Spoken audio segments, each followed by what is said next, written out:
여러분, 대선 후보 토론회를 보셨습니까? 저는 토론회를 보면서 전혀 실망하지 않았습니다.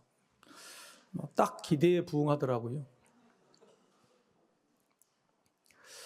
여러분, 전 국민이 그렇게 많은 사람이 같은 시간에 나라와 민족을 위해 걱정하며 시쳐가는 그 순간에 나눈 토론이라는 것은 질문과 대답으로 나눠졌죠. 대답이 잘못된 것보다는 질문을 잘 던져야 됩니다. 질문을. 가족도 마찬가지죠. 우리가 가족 간에 나누는 대화가 잘 되려면 부모가 자식에게 좋은 질문을 던져야 돼요. 밥 먹었냐? 성적표 가져와 봐라. 이런 질문 말고 정말 좋은 대답이 나올 수 있는 질문. 부부간에도 마찬가지죠. 믿음도 마찬가지입니다. 내 자신의 믿음에 대해서 스스로 어떤 질문을 던지느냐, 그 질문에 답을 찾아가는 것이 믿음의 여정일 건데, 저는 대선 토론회 때 이런 질문이 나왔었으면 참 좋겠다고 생각이 됩니다. 혹시 인생을 통틀어서 가장 좋아하는 책이 한 권이 있다면 무엇이고 그 책에서 무엇을 느꼈습니까? 식상한 질문 같지만 후보자의 자질을 검증한다 그러면 지식이고 가치관인데 대부분 그런 것들은 이런 책들과 연결되어 있기 때문에 그렇죠. 저에게도 똑같은 질문을 한다면 대답이 뭘까요? 당연히 성경책이겠죠. 젊은 시절 인생이 힘들고 막막하고 세상이 너무 헷갈렸습니다. 왜 살아야 되는지, 어떻게 살 것인지, 심지어는 뭐가 진짜고 가짜인지도 잘 몰랐어요. 외롭고 두려웠습니다. 내가 최선을 다해서 쏟아부은 이 일, 이 공부가 과연 나의 길인가? 그렇게 힘들 때에 늘 가지고 다녔던 성경, 늘 들고 다녔던 성경 속에서 그 깊이를 알게 됐어요. 저는 아직도 그날을 기억합니다. 그날 그때 그 성경 속에서 내가 찾았던 맥박, 다시 심장이 뛰고 다시 꿈이 용솟게 되었던 그 시간을 기억합니다. 세상을 보십시오. 뭔가 화려하고 말이 많지만 매가리가 없죠. 맥 없는 모습을 많이 봅니다. 잘 가르쳐준 선생, 스승, 위대한 사람들, 그런 사람들 많은 걸 가르쳐주는 게 아니라 몇 마디 안 하죠. 그런데 뭘 짚어줍니까? 맥을 딱 짚어주죠. 맥을 짚어준다. 설교도 짧게 하면 좋겠지만 맥을 잘 짚어주면 좋겠다. 설교를 듣고 나가서 뭔 설교인지 모르겠다. 그럼 누구 탓입니까? 제 탓이죠. 맥을 짚어주지 않는 제 탓입니다. 맥을 학문적으로 말하면 맥락이라고 말합니다. 아, 딱 그거구나. 그거 다 알 법한 그것. 인생에도 맥이 있어요. 그런데 우리는 육신의 맥만 찾죠. 삶을 살아가는 맥이 있고 인생 전체를 바라보는 맥이 있고 진짜를 구별하는 맥이 있어요.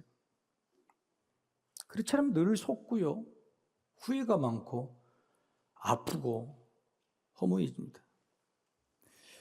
근데 이 맥이라는 것이 남이 내 손을 잡아주는 그런 맥이 아니고 내가 내 스스로 맥을 잡아야 돼요. 가장 심각한 병은 심장마비라고 그러죠. 심장마비가 오면 대처할 시간이 없잖아요. 유튜브를 보니까 어떤 의사가 심장마비를 대처하는 방법은 자기 자신밖에 없다. 남들에게 도움을 청할 시간이 없잖아요. 그래서 그 몇 초간에 자기 스스로가 심장마비를 다스릴 수 있는, 대비할 수 있는, 결국은 그게 맥을 뚫어주는 거더라고요. 믿음도 같습니다. 믿지만 능력이 없다. 교회 오는 게 재미가 없단 말이에요. 왜 교회에 나오는지 매가리가 없는 거예요. 그 믿음. 맥 없는 믿음이죠. 내가 스스로 내가 맥 없는 믿음이라고 하면 내가 판단해도 오래 못 갑니다. 믿음도 맥을 잡아야 돼. 자, 그렇다면 제가 젊은 시절에 성경 속에서 잡았던 맥, 그래서 새로 뛰기 시작했던 그 맥, 뭐였을까요? 외롭고 두려웠던 그 마음들이 일시에 사라지고 용기와 열정과 꿈을 향해 다시 일어설 수 있었던 그 맥, 그것은 연결이었습니다. 연결. 나 혼자가 아니었어요. 진리와 연결되고 하나님과 연결되고 미래가 두렵지만 내 현실이 미래와 연결된 그것 연결점이었어요. 그래서 오늘 설교의 결론부터 말씀드리자면 이거예요. 성경의 가장 중요한 맥은 하나님과 사람의 연결입니다. 더 간결하게 믿음의 맥은 뭐냐? 그냥 연결이에요. 오늘 예배하러 왔잖아요. 왔다가 예배 드리는 게 중요한 게 아니에요. 하나님과 연결된 것을 알아야 돼. 느낄 수 있어요. 내가 가지고 있는 힘들고 어려운 이 문제가 말씀과 딱 연결되는 지점이 있어야 돼. 그 맥이 있어야 돼.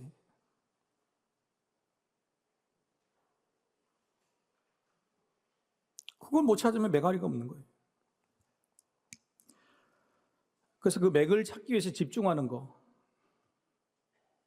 그게 믿음이죠. 능력이고. 여러분, 한의사가 맥을 이렇게 잡죠? 맥을 잡으면 어떻게 합니까? 눈을 이렇게 가만히 이렇게 집중하잖아요. 뭘 보려고 하는 거예요? 맥 뛰는 거 보려고요? 맥 뛰는 거야. 내가 만져도 뛰지 왜 안 뛰어? 근데 한의사가 왜 맥을 잡고 집중할까요? 이 맥을 뛰면서 이 맥이 어떤 장기와 어떤 질병과 연결이 되어 있을까? 그걸 보는 거예요. 간이 아픈 것 같은데? 아니면 심장이 나쁜 것 같은데? 아니, 아이를 가진 것 같은데? 양이도 마찬가지죠. 의사가 어디가 아픈지 질병의 증상만 보고 치료할 수 없잖아요. 그 증상과 병의 원인을 연결하는 것. 그게 치료고 치유고 회복인 거예요. 그게 능력인 거죠. 성경은 사람의 이야기만도 아니고 하나님만의 이야기도 아니에요. 사람과 하나님이 어떻게 연결되어 있느냐는 이야기로 가득합니다. 그게 성경의 맥이다. 부모가 자녀에게 해줄 수 있는 게 뭐예요? 그 연결점을 알려주는 겁니다. 자녀가 지금 왜 이렇게 문제가 될까? 그러면 뭐가 잘못 연결되어 있는 거예요. 아니면 연결되어야 될 것이 연결되어 있지 않는 거예요. 부모는 바로 그걸 연결해주고 지금 맥을 짚어주는 거예요. 믿음도 같다. 그래서 오늘 하나님께서 우리 모두에게 이렇게 묻고 계세요. 너는 지금 어디에 연결되어 있는지, 그리고 그 맥을 알고 있느냐. 하나님이 오늘 우리에게 물으시는 겁니다. 오늘 본문의 내용 여러분 읽으셨지만 사람들 이름밖에 없습니다. 역대기가 8장까지 그러고 저 뒤에도 계속 또 사람 이름만 나와요. 족보죠. 그런데 분명한 맥인데 맥은 사람이 아니에요. 사람 이름 속에서 하나님이 계시다는 걸 보는 거예요. 보이지 않는 하나님 너머에 바로 이 사람들과 하나님이 연결되어 있다고 하는 연결 지점의 맥을 보는 겁니다.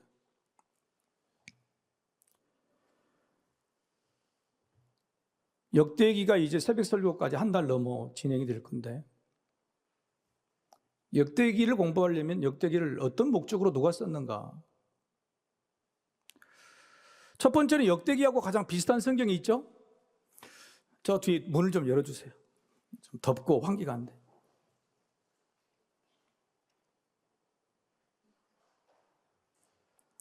역대기와 비슷한 책이 열왕기라고 있습니다. 열왕기. 그 열왕기도 굉장히 방대하고 역대기도 방대해요.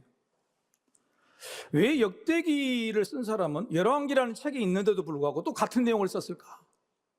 더 나아가서 성경을 편집하는, 이것은 성경에 넣어야 되겠다, 정경에 넣어야 되겠다고 했던 수많은 학자들은 왜 내용이 반복되는 열왕기 말고 역대기를 또 집어넣었을까?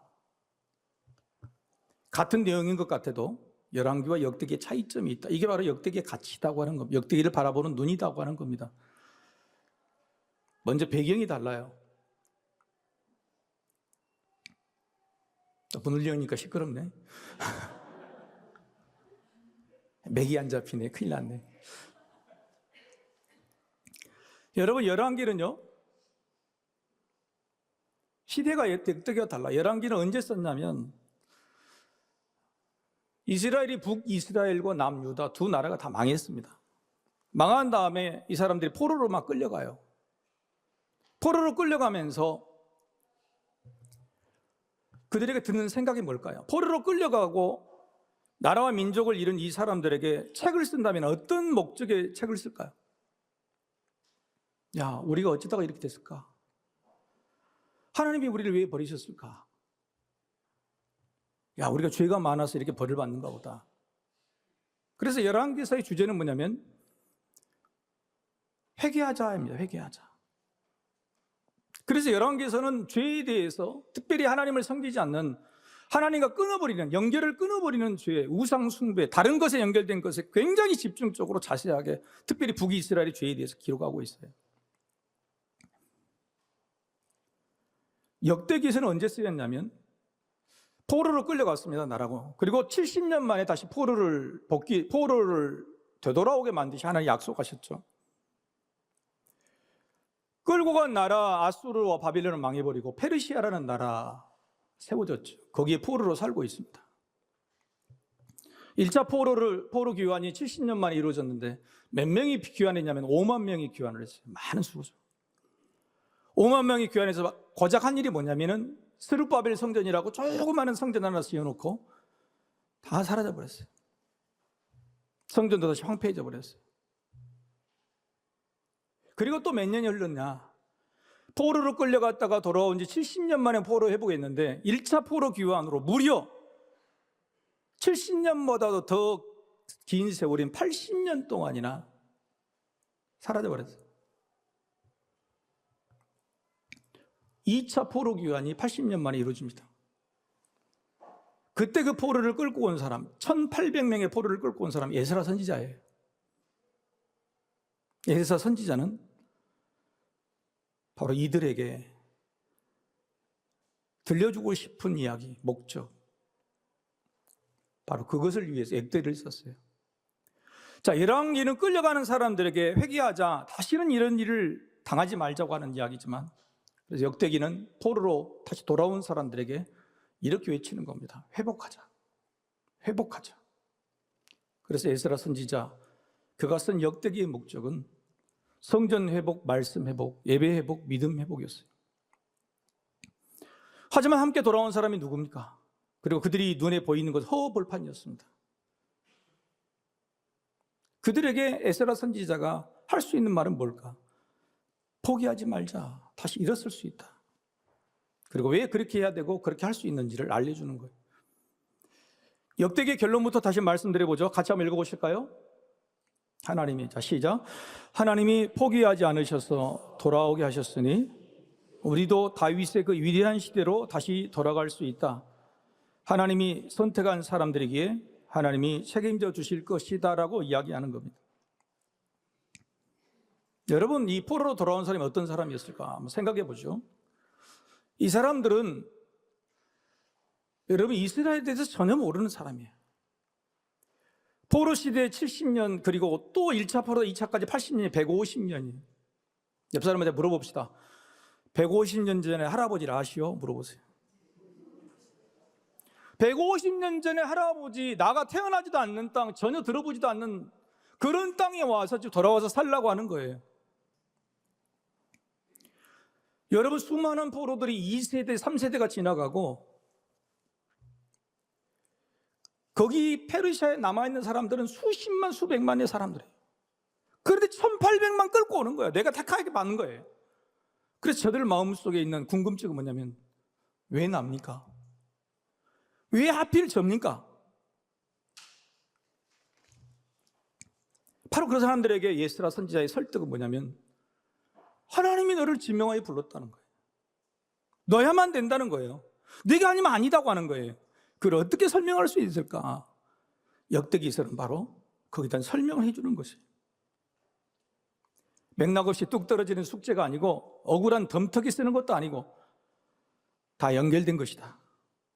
저 먼 과거 처음부터 지금 우리에게까지 시간적 계획은 연결되어 있었고 그 연결의 부름이 오늘 너희에게 받은 우리의 사명이다 라고 말하고 있는, 그렇게 설명하기 위해 몸부림을 치는 것이 바로 역대기라고 하는 겁니다. 여러분, 이 증명이 얼마나 힘들겠어요? 너야만 된다, 너 아니면 안 된다고 하는 이 말 설득을 내면 어떻게 해야 되겠어요? 그래서 에스라 선지자가 택한 방법은 뭐냐면은 택함이라는 줄기 맥이 있다고 하는 겁니다. 택함이라는 줄기 맥이 있어요.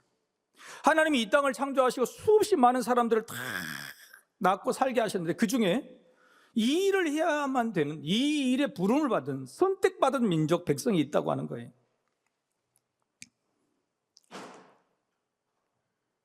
그게 바로 너희라고 말씀하고 있는 거예요. 그렇게 설명하는 것이 바로 이 족보입니다. 이스라엘 백성들의 선조는 아브라함이죠. 아브라함부터 시작해요. 아브라함에는 자녀가 몇 명입니까? 대답 안 하기로 작정했습니다. 아브라함의 자녀가 누구죠? 우리가 알고 있는 이삭인데 이삭이 위에 형이 있죠. 이스마엘. 그리고 이삭의 동생에 오늘 보면은 아브라함의 첫 소실들이 있어요. 그두라의 자녀들이 굉장히 많죠. 굉장히 많은 아브라함의 자식들이 있었습니다. 근데 그 자식들 중에서 택함받은 사람은 이삭이다. 그래서 아브라함이라는 선택받은 백성의 수많은 자식 중에 선택받은 줄기가 있다, 맥이 있다고 하는 겁니다. 이삭만이 아니죠. 34절입니다. 같이 한번 읽어볼까요? 이 말씀이 굉장히 독특한 말씀. 같이 읽어보시죠. 시작. 아브라함이 이삭을 낳았으니 이삭의 아들은 에서와 이스라엘이다. 오늘 본문의 28절 초반절에는 아브라함의 아들은 이삭과 이스마엘이라고 분명히 이야기해놓고 그 뒤에 이스마엘의 자손들, 그도라의 자손들 이야기해놓고 다시 34절에는 뭐라고 하냐면 아브라함의 자손에 누구라고요? 이스마엘을 빼버리고 그도라의 자손을 빼버리고 뭐라고요? 이삭이라고 딱 이야기한 거예요. 전부를 다 기록해놓고 아브라함의 자식들을 전부 다 기록해놓고 그 중에 하나 이삭의 줄기로가 내려간다. 자, 이삭의 자식이 누굽니까? 에서와 야곱이죠. 쌍둥이입니다. 에서와 야곱 중에 누가 택함을 받았어요? 야곱이 택함 받았죠. 근데 방금 읽으신 말씀에는 야곱입니까? 이스라엘입니까? 이스라엘. 왜 이스라엘일까요? 하나님이 택함 받으신 이 줄기가 이스라엘 나라를 만드는 거예요. 그래서 이스라엘의 이름, 하나님이 택하신 나라 이름이 뭐가 됩니까? 이스라엘이 돼요. 역대기 이후로는 야곱이라는 말 대신에 이스라엘이라고 부릅니다. 나라와 민족의 정체성이 이스라엘이 됐어요. 그건 뭐냐? 수없이 만드신 하나님의 사람 중에서 우리는 택함 받은 사람이 줄기라고 하는 거예요. 그런데 조금 이해할 수 없는 부분이 있죠. 너야만 된다, 네가 선택받은 것이라고 말하면 선택받은 줄기만 기록하면 되는데 왜 다 기록했을까요? 이삭의 자손만 기록하면 되는데 왜 이스마엘과 그두라의 자손까지 오늘 본문은 다 기록했을까요? 여러분, 요즘 쟤는 전화 받기 싫어서 죽겠습니다. 뭔 전화할까요? 여론조사. 몇 년 전에 여론조사가 왔는데 제가 엄청 정성스럽게 받아줬어요. 아니, 좀 불쌍하더라고, 그분들이. 열심히 받아줬더니 여론조사 기관의 업체가 옆에 써댔던가 봐. 이 사람은 적극 협력자. 그래가지고 여론조사만 되면 전화 안 하는 거예요. 속으로 생각해봤어. 분명히 그 옆에는 광주 소속교 목사라고 썼을 거다. 그게 내 마음에 그랬을까요? 여론조사가 너무 많아요. 근데 여러분, 여론조사는 믿습니까? 안 믿습니까? 네? 믿어요, 안 믿어요? 여론조사를 안 믿으면 뭘 믿어? 여론조사의 객관성과 신뢰성은 어디에 달려있느냐? 표본을 어떻게 선정하느냐, 누구에게 전화를 하느냐에 달려있어요. 제가 세 가지 질문을 해볼 테니까 어떤 여론조사가 믿을 만한 여론조사인지를 한번 맞춰보세요. 첫 번째, 1000명에게 전화한 여론조사와 10,000명에게 전화한 여론조사. 10,000명이죠. 아주 정답입니다. 두 번째, 한 지역에만 전화한 여론조사와 전체 지역에 전화한 여론조사. 전체 지역이 여론조사. 세 번째는 잘 들으셔야 돼요. 아침부터 저녁까지 한 여론조사와 동시간대에 같이 한 여론조사, 어떤 게 더 신뢰성이 있어요? 이게 달라지잖아요. 여러분, 아침에 전화 받는 사람하고 저녁에 전화 받는 사람이 성향이 달라요. 그래서 여론조사가 객관성 있고 신뢰성이 있으려면 1000명보다 10,000명, 한 지역보다 전체, 그리고 같은 동시간대에 전화를 해야 돼. 그래서 여론조사는 돈이에요, 돈. 신뢰성과 객관성은 돈으로 일시에 전체를 하는 거죠. 에스라 선지자에게 왜 넣어야만 됐느냐? 너희들이 택함 받은 백성이고 여기에 돌아와서 이 나라를 일으켜야 된다고 하는 그 설득이 뭐냐면 객관성을 담보하는 거예요. 신뢰성을 담보하는 거예요. 그래서 택함 받은 너희뿐만 아니라 전체를 다 기록하는 겁니다. 전체라는 표본을 싹 전부 기록합니다. 그리고 그 전체 표본 중에서 바로 너희다. 여러분, 에스라 선지자가 역대기를 쓰는 방법은요, 어마어마한 자료입니다. 신학자들은 논문 수준이라고 그래요. 박사 논문을 쓸 정도로 엄청난 자료들을 준비해, 객관성 있는 자료들을 실제로 출처가 뭔지도 다 기록해 놓습니다. 에스라서, 느헤미야서, 역대서 전부 다 엄청난 자료, 객관성을 담보하게 했어요. 그 이유가 뭐냐면 전부 다 네가 택함 받았다. 이 많은 사람 중에서 네가 택함 받았다고 하는 신뢰성을 담보하기 위해서예요. 자, 이렇게 한 여론조사를 문제는 믿느냐 안 믿느냐, 우리 안 믿으면 소용없죠, 여러분처럼. 그래서 에스라 선지자는 그 믿음의 증거를 댑니다. 그게 바로 성경의 기록이에요. 성경의 기록들, 역사의 기록들, 수없이 믿음의 위인들이 썼던 기록들을 싹 찾아냅니다. 그런데 이 기록이 왜 신뢰성을 담보할까? 세상의 기록, 역사 기록과 다르기 때문에 그래요. 자, 세상에 있는 역사 기록은 어떤 사건이 일어나면 사건이 일어난 결과만 기록한 거죠. 그런데 성경에 있는 역사적인 기록은 뭐예요? 이 사건이 일어나기 전에 하나님이 이 사건이 일어날 거라고 뭘 하시죠? 예언을 하십니다. 예언. 그래서 성경에 있는 기록은 세상적인 결과의 기록이 아니고 미리 예언된 것이 이루어짐의 기록이에요. 아브라함에게 네 자손이 많을 것이다. 전체 표본을 이야기합니다. 그런데 그 중에서 누가 줄기라고 맥이라고 그래요? 이삭만이 그렇다. 그 예언했어요. 예언 그대로 이삭만을 끌고 가십니다. 이삭의 줄기만을. 이삭의 아들 에서와 야곱 쌍둥이인데요, 뱃속에서 둘이 막 쌍둥이가 막 싸우니까 그때 하나님께서 예언하세요. 형이 아니라 동생 야곱이 뒤를 이을 것이다. 그 예언대로 되는 거예요.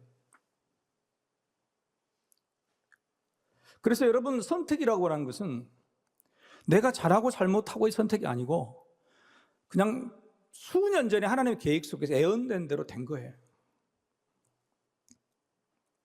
하나님의 자녀라고 하는 우리의 선택받음은요, 우리가 잘하고 잘 믿고 선택하고 교회를 우리가 선택해서 온 게 아니고 하나님께서 이미 계획하신 그 예언대로 이루어진 거란 말이에요. 문제는 뭐냐면 이거예요. 성경에서의 아브라함과 이삭, 에서와 야곱의 이름들은 다 예언된 이름들인데 오늘 1800명의 포로 회복된 복귀한 사람들, 이 사람들 이름은 기록이 돼 있냔 말이에요. 더 나아가서 우리가 천국에 갈 수 있다고 성경에 기록되어 있다면 얼마나 좋겠어요. 쉽게 자식들이 교회 안 다니고 말 안 들어. 그럴 때는 딱 데리고 와서 이리 와. 여기 봐봐, 네 이름이 있냐 없냐? 있지? 그러면 도망갈 수 있어 없어? 당연히 못 가죠. 그럼 딱 끝났는데 이름이 적혀 있습니까 안 적혀 있습니까? 안 적혀 있는 게 문제란 말이에요. 에스라 선지자는 이 문제를 어떻게 해결할 수 있을까? 이렇게 말합니다. 적혀 있는 기록은 없지만 우리 영혼 속에 하나님이 기록을 남겨주셨다고 하는 거예요.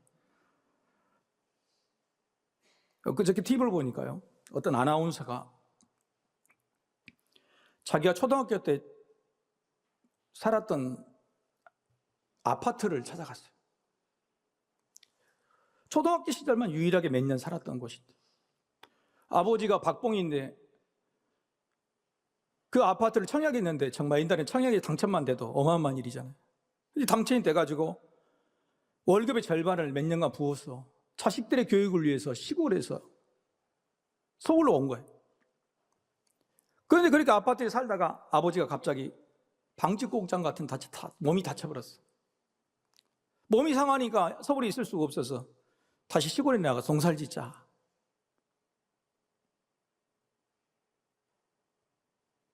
그러니까 다 시골로 이사를 갑니다. 이 아나운서가 그 아파트가 있는 걸 보고 눈물을 흘리더라고요. 그리고 다시 돌아가는 길에 희한한 데를 들린 어딜 뜨냐, 복덕방을, 죄송합니다, 그러면 안 되지, 공인중개사를 거길 들려요.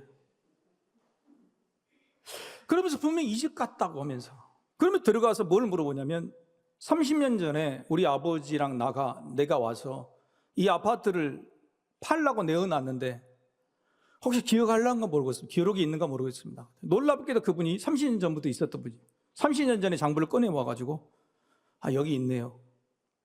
여기 기록이 됐네. 아버지 이름이. 그 아나운서가 눈물을 펑펑 흘리죠. 여러분, 이게 무슨 이유일까요? 30년 전에 그 아파트라고 하는, 그리고 그 아파트를 팔러 가면서 흘렸던 엄마 아빠의 눈물, 자기도 떠나기 싫었던 그 감정, 기억, 그것들이 그대로 자신의 영혼 속에 기록으로 남아있는 거예요. TV 나오는 어떤 간증자가 그러더라고요. 예수를 나중에 느낌 있게 듣는데, 어떻게 이렇게 느낌이 듣는데 잘 믿냐 그랬더니, 인생에서 가장 힘들고 어려웠을 때 우연치 않게 노래 한 곡을 들었대요. 근데 그 노래가 어떤 노래였냐면, 내가 어렸을 때 엄마가 불러주셨던 자장가였대. 저 자장가가 뭘까? 그게 막 마음속에 위로가 돼서 찾아봤더니 놀랍게도 그게 찬송가였던 거예요. 어머님이 교회 다니지도 기억도 없었는데 어머님이 나에게 불러줬던 그 자장가가 나에게는 찬송가였다, 그런 사실을 깨닫고 어머니가 나를 위해 기도했을 그 교회당으로 향해 예수를 믿게 되었다고 하는 겁니다. 여러분, 우리가 어떻게 예수를 믿게 되었을까요? 오늘이라고 하는 이 현재라는 시간이 갑자기 하늘에서 뚝 떨어진 게 아닙니다. 그래서 내가 오늘 뭔가를 해내야 되고, 뭔가를 이루어야 되고, 풀어야 되고, 그렇게 내 편견체진 인생이 아니라는 거예요. 갑자기 1800명만 뽑아가지고 이 황량한 허허벌판에 성전을 세우고 예배를 회복하고 너희들이 나라를 세우라는 거예요. 여러분, 그들이 언제 받겠어요? 언제 그걸 알겠어요? 그 사람들에게 설득하는 방법은, 너희는 모르지만 수십 년, 수백 년 전부터 하나님이 너희들을 택하셨고 순간순간 역사하셨고 이끌어 오셨으면 그 과거의 모든 순간들이 연결돼서 너희 현재가 있는 것이라고. 정리해 보겠습니다. 한번 같이 읽어보실까요? 우리 기억 속에. 자, 시작. 우리 기억 속 과거가 현재와 연결되어 있다면 그 기억은 하나님께서 우리 영혼에 새겨주신 기록입니다. 그 기록이 바로 내가 너를 지명하여 택했다는 선포입니다.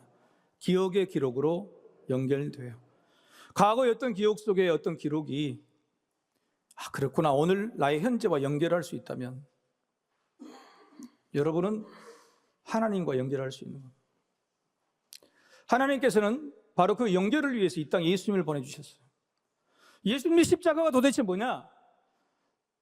하나님과 연결하는 거예요. 내 부모가 나를 위해 기도했던 그 기도와 내가 도망치고 저처럼 허무하고 외롭고 두려운 이 마음과 연결해 주는 거예요. 내가 죽으면 내 자식과 내 손자들이 어떻게 교회를 다닐 수 있을까? 그 막연한 미래에 대한 두려움, 바로 이런 것들이 연결해 주는 거예요. 그런데 우리는 세상에서 쓸데없는 연결점을 찾습니다. 왜 내가 이렇게 허무하고 아프고 힘들고 어려운가? 도대체 여러분의 영혼은 어디 연결되어 있습니까? 돈이요? 건강이요? 성공이요? 다 좋습니다.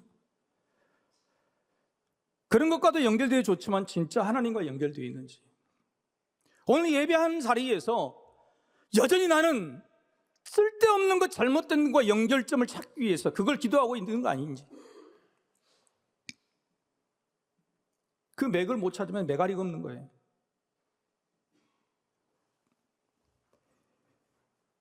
진짜 동아줄, 진짜 연결은 하나님밖에 없어요. 저도 인생을 돌아보면요, 저희 가문에 제가 처음 예수를 믿었는데 이렇게 담임 목사가 되고 설교를 하는 이 순간까지 지나온 길을 돌아보니 혼자가 아니었더라고요.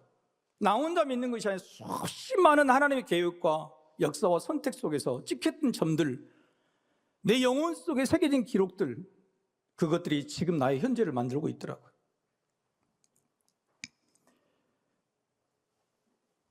여러분, 자부심을 잃지 않기를 소망합니다. 한번 바꿔 같이 읽어봅시다. 나는 하나님입니다. 시작. 나는 하나님과 연결되어 있다. 나는 예수님과 연결되어 있다. 나는 천국과 연결되어 있다. 이게 복음이에요. 이게 복음. 이 복음이 내 것이 되지 않으면 우리의 미래는 오늘 현재와 연결되지 않을 겁니다. 여러분이 너무너무 사랑하고 귀하게 여기는 자녀들은 여러분이 하고 있는 이 기도와 연결되지 않을 겁니다. 여러분이 아무리 열심히 벌고 있는 이 노력의 결과, 성공의 대가들은 여러분의 자녀들의 영혼과 절대 연결되지 않을 거예요. 진짜 복음과 연결하시길 바랍니다. 역사를 주관하시고 영혼으로 연결되어 있는 하나님과 연결되어야 나는 죽고 사라지더라도, 내 손의 것이 없어지더라도, 내가 이런 실적이 와르르 무너지더라도 내 자녀들 다음 세대, 그들은 포로가 될지라도 하나님과 연결돼서 다시 살아날 것이죠. 말씀을 정리합니다. 믿음의 연결 맥점 4가지가 있습니다. 같이 한번 읽어보겠습니다. 시작. 첫째, 믿음의 맥은 하나님이 나를 자녀로 택하십니다. 둘째, 믿음의 맥은 하나님의 애언이 현실이 된 것을 보는 것이다. 셋째, 믿음의 맥은 이어진 성경의 기록으로, 새겨진 내 영혼의 기억으로 증명된다. 넷째, 이 모든 연결의 맥점은 오직 예수님이다. 사랑하는 성도 여러분, 여러분 손목의 맥은 뛰고 있습니까? 여러분의 믿음의 맥은 뛰고 있습니까? 심장의 고동소리가 쿵쾅쿵쾅 다시 울리고 있습니까? 여러분의 인생에 새겨질 놀라운 능력들은 내 손에서 뛰고 있는 맥박, 내 심장에 다시 한번 요동치는 그 고동소리에 능력 있게 펼쳐질 것입니다. 여러분의 삶 가운데 하나님과 연결된 위대한 역사, 이 격동의 능력들이 여러분의 것이 되기를 주님의 이름으로 축복합니다.